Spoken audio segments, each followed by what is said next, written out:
Praise the Lord. Good morning. మన ప్రభువును రక్షకుడైన యేసుక్రీస్తు పరిశుద్ధ నామములో అందరికీ క్రిస్మస్ శుభములు. Happy Christmas and merry Christmas. క్రైస్తవులకు పర్వదినము ఈ క్రిస్మస్ అంటే. అంతేకాదు, క్రైస్తవులు జరుపుకునే కొన్ని పండుగలు ఉన్నాయి. ఆ పండుగలు ఒక ఆనవాయితీగా మనం జరిపించుకుంటూ ఉంటాం. ఒక ట్రెడిషనల్గా, ఒక కల్చర్గా జరుపుకుంటాం. ఏంటంటే, ఒకటి క్రిస్మస్ అయితే, 2 రెజరక్షన్ పండుగ, పునరుద్ధాన పండుగ, 3 లెంట్ శ్రమ దినాలు. వీటిని మనం ఆచరిస్తుంటాం క్రైస్తవులుగా. ఇవే పండుగలను చేయాలని ఎక్కడైనా బైబిల్లో ఉందా అంటే ఎక్కడ కూడా బైబిల్లో ఈ పండుగలు చేయమని ఎక్కడ కూడా లేనే లేదు. మరి లేని దాన్ని ఎందుకు చేయటం అంటే, దీని ద్వారా నిజానికి ఈ యొక్క క్రిస్మస్ ద్వారా క్రైస్తవులకు ఏమీ ఉపయోగపడకపోవచ్చేమో కానీ ఖచ్చితంగా కొద్దో గొప్ప అన్య సహోదరులకు కొంచెం ఉపయోగపడుతుంది. ఎందుకంటే ఈ క్రిస్మస్ ద్వారా వారికి సువార్తను అనేకులకు మనం పంచడానికి ఒక అవకాశం. అంతే తప్ప మరొక విధంగా ఎందుకు కూడా మనకి ఉపయోగకరం కానిది, ఎందుకు మనం చేయవలసింది కూడా కానే కాదు. కల్చర్ పూర్వము నుండి మన యొక్క పూర్వీకులు ఆచరించారు. దాన్ని అలా కొనసాగిస్తూ వెళ్ళిపోతున్నాం. రోమా చక్రవర్తి అయినటువంటి కాన్స్టంటైన్, ఆయన ఎప్పుడైతే నిజదేవుడు యేసుక్రీస్తు ప్రభు అని తెలుసుకున్నాడో, ఒకప్పుడైనా సూర్య భగవాన్ని పూజించేవాడు, సన్ గాడ్ని పూజించేవాడు. అటువంటి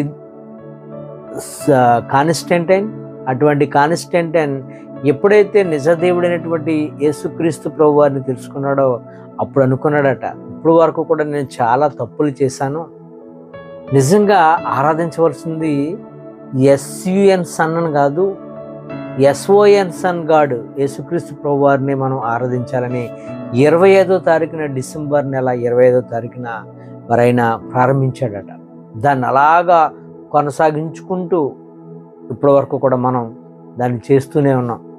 నిజానికి క్రిస్మస్ అంటే మనకు 3 కనిపిస్తాయి. ఇది కూడా మనం పెట్టుకున్నది, మన యొక్క ఆచారం, మన యొక్క కల్చర్ ప్రకారం మనం చేసుకున్నవే. ఏంటి అంటే, మొదటిగా క్రిస్మస్ ట్రీని చూస్తాం, తర్వాత క్రిస్మస్ స్టార్ని చూస్తాం, ఆ తర్వాత క్రిస్మస్ తాతను మనం చూస్తాం.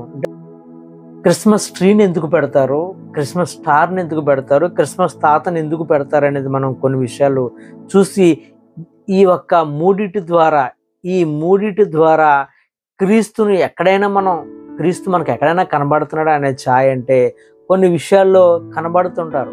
ఆ సాంప్రదాయంగా పెట్టినప్పటికీ కూడా వాటిలో క్రీస్తుని మనం చూడవచ్చు, దాన్ని మనం తీసుకోవచ్చు. ఏంటి అంటే, మొదటగా క్రిస్మస్ ట్రీని ఎందుకు పెడతారంటే, ఆదాము అవ్వలు ఏదైనా తోట పచ్చగా ఉంటుంది. ఆ పచ్చదనాన్ని వారి జ్ఞాపకం చేసుకునడానికి ఈ యొక్క క్రిస్మస్ ట్రీని పెడతారు. అంతేకాదు, అప్పట్లో పూర్వీకులు వారి యొక్క పంటలు వేసుకునే టైంలో ఇదే సీజన్, ఈ యొక్క వింటర్ సీజన్లోనే ఆ పంట కోత సమయం, మాకింత చక్కటి పచ్చదనాన్ని ఇచ్చావు, మా యొక్క పంటలన్నీ కూడా మరి మా గృహాలకు వచ్చాయని ఆ పచ్చదనాన్ని జ్ఞాపకం చేసుకుంటూ ట్రీని పెట్టడం ప్రారంభించారు. అంతేకాదు, 16వ శతాబ్దంలో ప్రొటెస్టెంట్ స్థాపించినటువంటి సేవకుడైనటువంటి మార్టిన్ లూథర్ గారు జర్మనీలో మొట్టమొదటిసారిగా ఈ ట్రీని పెట్టడం ప్రారంభించారు. దాన్ని అలాగ ఇప్పటి వరకు కూడా కొనసాగుతూ ఉంది. మరి ఈ యొక్క క్రిస్మస్ ట్రీలో క్రీస్తు ఛాయ మనం ఎక్కడైనా చూడొచ్చు అంటే చూడొచ్చు. పాపులమైన మన జీవితాలు, ఎండిపోయిన మన జీవితాలను చిగురించేవాడు ఆయనే మనలోకి వస్తే మన యొక్క పాపపు జీవితము ఏమవుతుందంటే అది పోతుంది. మన ఎండిపోయిన జీవితాన్ని దేవుడైనా చిగురింపగలడు. ఇది కూడా ట్రెడిషన్ మాత్రమే, బైబిల్ అంగీకరించదు ఈ వీటిని. రెండవదిగా మనం చూస్తే క్రిస్మస్ స్టార్ని ఎందుకు పెడతారంటే, బెత్లెహేములో హేరోదు పాలనలో తూర్పు దేశపు జ్ఞానులు క్రీస్తు జన్మించాడని వెతుక్కుంటూ ఆ యొక్క నక్షత్రాన్ని పట్టుకొని వచ్చారు. వారి యొక్క జ్ఞానం ఏంటంటే, మరి రాజులకు రాజు పుట్టేది ఎక్కడంటే రాజుల గృహాలను అనుకుంటూ అలాగా ఏ రోజు ఇంటికి వెళ్ళారు. ఆ తర్వాత ఆ శిశువు ఉన్న చోటకి తర్వాత మరలా వారు బయలుదేరి ఆ నక్షత్రపు ఛాయను బట్టి ఆ రుజువును బట్టి వచ్చి ప్రభువును చూసి ప్రభుకి కానుకలు సమర్పించి వెళ్ళినట్లుగా మనం చూస్తాం. మత్తయి సువార్త 2వ అధ్యాయం 1వ వచనం నుంచి 11వ వచనం వరకు మనం చూడొచ్చు. స్టార్ పెట్టుకున్నంత మాత్రాన మనము పరిశుద్ధులమేమీ కాము. స్టార్ పెట్టుకున్నంత మాత్రాన అది అక్కడికే వెలిగిస్తుంది తప్ప మన హృదయాల్లో ఏమీ వెలుగునివ్వదు. మరి ఇక్కడ దీన్ని బట్టి మనం చూసినట్లయితే క్రీస్తు ఛాయ మనకేమైనా కనబడుతుందంటే నిజముగా క్రీస్తును మనం కలిగి ఉంటే మనలో ఆయన ఏమిస్తారంటే వెలుగుతో మనల్ని నింపుతాడు. మనము పాపాన్ని నుంచి విముక్తులమై వెలుగుతో మనం ప్రకాశిస్తాం, వెలుగులో జీవిస్తాం. మూడోదిగా మనం చూస్తే క్రిస్మస్ తాతని ఎందుకు పెడతారంటే ఆ క్రిస్మస్ తాతని ఆ గొప్ప ధనికుడైనటువంటి వ్యక్తిని మనం ఎలా చిత్రీకరిస్తున్నాం అంటే ఒక కమెడియన్గా, ఒక కామెడీ వ్యక్తిగా ఆయన్ని మనం చూపిస్తున్నాం. నిజానికి ఆయన అసలు పేరు ఏంటంటే నికోలస్. చాలా ధనవంతుడు ఆయనకి చాలా చాలా ఇష్టము పిల్లలంటే.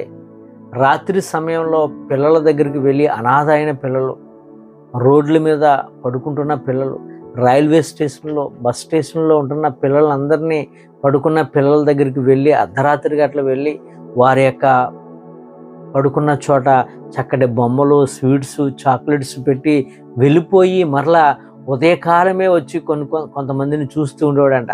ఆ బొమ్మలు, ఆ చాక్లెట్స్, ఆ ఫుడ్ని చూసి వారు ఎలా ఆనందపడుతున్నారని చూసి వారి ఆనందాన్ని చూసి చాలా హృదయంలో చాలా ఆనందించేస్తూ ఉండేవాడంట. అంత గొప్ప వ్యక్తి ఈయన, అంత పరిశుద్ధుడు కూడా ఆయనకి. అందుకనే ఈ యొక్క ఈయనకి సెయింట్ అనే హోదా కూడా ఇచ్చి ఏ క్లాస్ ప్యారిస్ని ఇచ్చారంటే సెయింట్ క్లాస్ అంటే ఆయనకు ఒక గొప్ప ప్యారిస్ని ఇచ్చారన్నమాట. ఏ క్లాస్ ప్యారిస్ని ఇచ్చారు. అందుకని ఆయన పేరు ఏంటంటే సెయింట్ నికోలస్. ఆయనకి ఏ క్లాస్ ప్యారిస్ ఇవ్వటం వల్ల, సెయింట్ అవ్వటం వల్ల ఆయన్ని సెంటా క్లాస్. ఆ సెంటా క్లాస్ అనేది శాంతా క్లాస్గా మిగిలిపోయింది. ఆ శాంతా క్లాస్ ఏమైపోయిందంటే క్రిస్మస్ తాతగా, ఒక కమెడియన్గా మనం చూపిస్తున్నాం. మరి ఈ యొక్క శాంతా క్లాజ్లో మనం క్రీస్తుని ఏమన్నా చూడగలమంటే చాలా కనబడతాయి ఆయనలో. ఎందుకంటే యేసుక్రీస్తు ప్రభు చాలా ప్రేమమయుడు. మరి శాంతా క్లాజ్ కూడా ఆయన కూడా చాలా ప్రేమ గలవాడు. మరి యేసుక్రీస్తు ప్రభు వారు కూడా చిన్నపిల్లలంటే చాలా ఇష్టం. కనుక ఆయన ప్రేమమయుడు, ఆయన సహాయకుడు, అద్భుతాలు ఆశ్చర్యకార్య చేసే దేవుడు, ఆపత్కాలమున నమ్ముకోదగిన సహాయకుడు యేసుక్రీస్తు ప్రభు వారు. కనుక అవన్నీ కూడా మనం సెయింట్ నికోలస్లో మనం చూడొచ్చు, ఈ క్రిస్మస్ తాతలో చూడొచ్చు. అందుకని ప్రతి చోట కూడా ఈ మూడు లేకపోతే ఎక్కడ కూడా క్రిస్మస్ అనేది కనబడదు. ప్రతి క్రిస్మస్లో క్రిస్మస్ ట్రీ కనబడుతుంది, క్రిస్మస్ స్టార్ కనబడుతుంది, క్రిస్మస్ తాత కనబడతాడు. ఈ మూడింటిని మనం క్రైస్తవులుగా మనం ఆచరిస్తుంటాం. ప్రతి క్రిస్మస్లో వీటిని చూపిస్తుంటాం. ఇవి క్రీస్తుకు కొంచెం దగ్గరగా కనపడతాయి. కనుక నిజానికి అవి కనబడినప్పటికీ కూడా నిజంగా క్రీస్తులో ఉన్నాయి, కానీ వాటిని మనం ఆచరించకూడదు. ఎందుకంటే మన బైబిల్లో ఎక్కడ కూడా అవి చేయమని ఎక్కడ కూడా ప్రోత్సహించట్లేదు. కనుక చేయటం వల్ల ఏమైనా నష్టమా, చేయకపోవటం వల్ల ఏమైనా మేలు అంటే ఏమీ లేదు. చేసినా ఒకటే, చేయకపోయినా ఒకటే. మరి దీనివల్ల ఏమైనా ఉపయోగం ఉందా అంటే ఒక ఉపయోగం మాత్రం ఉంది. ఏమనంటే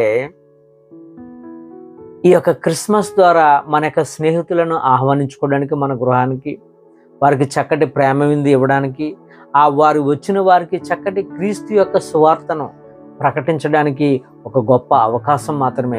అదే మనకు ఉపయోగపడుతుంది తప్ప మరొక విషయాలు ఏమీ కాదు.